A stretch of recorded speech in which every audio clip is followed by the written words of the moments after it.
காலையில் என் ஃப்ரெண்டை பார்த்தேன். என்னடா 3000 வாங்கிட்டியாடா அப்படின்னு சொல்லிட்டு கேட்டா, அப்படியே மனுஷன் வந்து மனசில் இருக்கிறது எல்லாத்தையும் கொட்டான். பாவம் ரொம்ப அனுபவிச்சுக்கிறான் போலுது. காலையில் 6 மணிக்கெலாம் எந்திரிச்சு பல்லு கூட தேய்க்காம முக்காடு எடுத்து போட்டுக்கின்னு நைஸாக என்ன பண்ணிக்கிறாப்போல டோக்கன் எடுத்துக்கின்னு ரேஷன் கடை எடுத்துன்னு கண்டுக்கிறாப்போல. அப்பயும் அவங்க வீட்டுக்காரம்மா ஏஞ்சி பார்த்துக்கிறாங்க. என்ன இந்த மனுஷன் 6 மணிக்கெலாம் ஏஞ்சிக்க மாட்டாப்பலையா, ஏஞ்சி எங்கே கிளம்புறாப்போல கண்டுபிடிச்சிட்டுக்கிறாங்க. 3000 வாங்கத்தான் போகிறாரு அப்படின்னு சொல்லிட்டு கம்முன்னு விட்டுக்கிறாங்க. சரி பார்த்துக்கலாம் அப்படின்னு சொல்லிட்டு தலைவர் என்ன பண்ணிக்கிறார், அரக்க பறக்க நாயெல்லாம் கொலன்னு குலைச்சிக்குது. அதெல்லாம் கண்டுக்காமல் பின்னக்கால் பேட்டரி அடிச்சு ஓடிக்கிறான் மனுஷன். போனால் ஊருக்கு முன்னாடி அங்கே ஒரு 10 பேர் உட்காந்துருந்துக்கிறாங்க. சரி வந்தாச்சு, எப்படியாவது நீ காசை வாங்கிட்டு போயிடணும்னு சொல்லிட்டு என்ன பண்ணிக்கிறப்போல முக்காடு எடுத்து போட்டுக்கிட்டு குத்த வச்சு கம்முன்னு உக்காந்துக்கிறாப்போல. டைம் ஆக ஆக ஆக ஆக மனுஷனுக்கு வந்து ஒரே சந்தோஷத்தை வந்துக்கிறான். நீ வாங்கிடும் எப்படி இருந்தாலும் 3000 அப்படின்னு சொல்லிட்டு.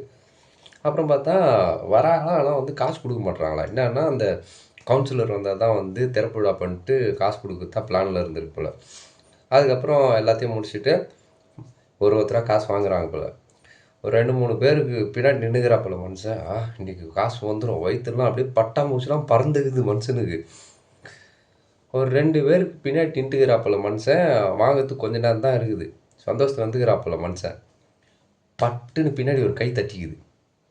பின்னாடி திரும்பி பார்த்தா அவங்க வீட்டுக்காரம்மா கனக்கச்சிதமாக வந்து நின்றுக்கிறாங்க. அவர் பின்னாடி என்ன சொல்லிக்கிறாங்க, ஏங்க காலையிலேருந்து கால் கடுக்க நின்றுக்கிறீங்க, பல்லு கூட தேக்காமல் வந்து நின்றுக்கிறீங்க, உடம்பு டயர்டாக இருக்கும்.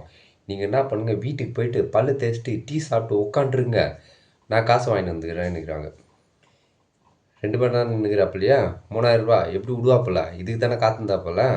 இவர் நான் சொல்லிக்கிறார், ஏம்மா காலையிலேருந்து வந்து சமையல் கட்டில் நிற்கிற, துணி துவைக்கிற, பாத்திரம் தேய்க்கிற, உனக்கு உடம்பு டயர்டாகும், நீ இங்கே நின்னா வந்து அதை பார்க்கறதுக்கு மனசு எனக்கு தாங்காதுமான்னு சொல்லிட்டுக்கிற. இவரும் நிறைய ஜோக் கூத்துக்கிறார்.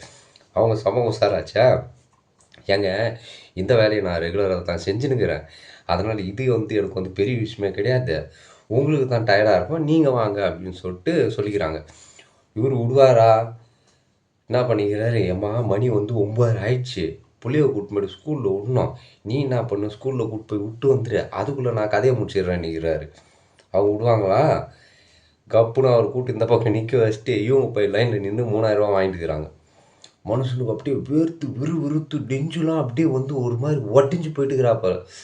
சரி என்ன பண்ணுறது, வீட்டுக்கு போயிட்டு முக்காடு எடுத்து போட்டு படுத்தவர் தானே 3 மணி வரைக்கும் வந்து எந்திரிக்கவே இல்லை பொழுது மனுஷன். அதாவது நீங்கள் என்ன நினைக்கிறீங்க, இவன் தான் எங்கேயோ வசமாக வாங்கிக்கிறான், இங்கே வந்து யாரோ ஒருத்தர் வாங்கின மாதிரி சொல்கிறான் பார்த்தியா அப்படின்னு சொல்லிட்டு நீங்கள் நினைக்கிறது தப்பு. அந்த லைனில் நின்ன ஆள் நான் கிடையாது. ஏன்னா எங்கள் வீட்டுக்காரம்மா வந்து எனக்கு வந்து காலைல வந்து 1000 கொடுத்தாங்க, நான் வேணான்னு சொல்லிட்டேன்.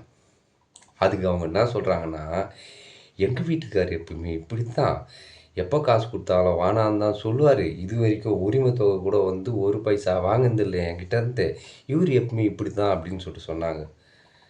கிட்டத்தட்ட 11 வருஷமாக இப்படி தான் அவங்க சொன்னுக்கிறாங்க. நான் கூட நினச்சிட்டேன், ஒருவேளை என்னோடய உண்மையான கேரக்டர் இது தான் பொழுது, இனிமேல் நம்ம இப்படி தான் இருக்கணும் அப்படின்னு சொல்லிட்டு நினச்சிக்கினேன் நானும். ஆனால் எனக்கு மட்டும்தாங்க தெரியுங்க, நான் வந்து காசு வந்து கொடுக்கக்கூடிய இடத்துல இல்லைங்க, வாங்கக்கூடிய இடத்துல தான் நான் இருக்கிறேன் நான்.